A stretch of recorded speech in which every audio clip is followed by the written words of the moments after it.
ఇప్పుడు మనం 2025 సంవత్సరం జూన్ నెల 1వ తేదీ నుంచి 30వ తేదీ వరకు ద్వాదశ రాశులు 5వ రాశి కన్య రాశి వారి జ్యోతిష్యం భూత భవిష్యత్తు వర్ధమానం ఎలా ఉందో మన జానకిరామ్ని అడిగి చూద్దామండి. జానకిరామ్ ప్రశ్న శాస్త్రంలో ఎలా ఉంది? కన్య రాశి వారి జాతకం ప్రయత్న యోగం బలం తరించిన కార్యం అనుకున్న కోరిక చేసే పనిది నమ్మిన పనిది చదువు విద్య ఉద్యోగంది వ్యాపారంది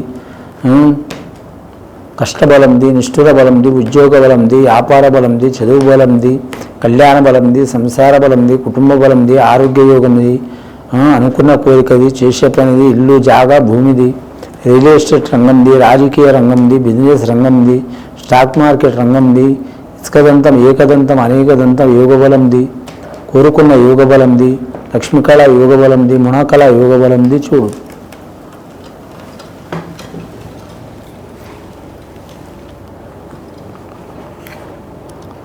వారి జాతకంలో పరమశివుడు వచ్చిండి వారి పేరు మీద ముఖ్యంగా కన్య రాశి వారి జాతకంలో అంజనీ పుత్రుడు వచ్చిండండి పవన కుమారుడు ఆంజనేయ స్వామి వచ్చిండు నవగ్రహాలు వచ్చిండు.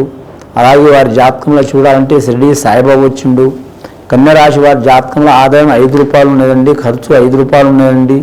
సరి సమాన యోగ బలం ఉన్నది. సాయం చేసేవారు 4, ఇబ్బందులు పెట్టేవారు 4. మరి జాతకంలో గ్రహాలు చూడాలంటే 9 గ్రహాల్లో 7 గ్రహాలు అనుకూలంగా ఉన్నాయండి, 2 గ్రహాలు అనుకూలంగా లేవండి.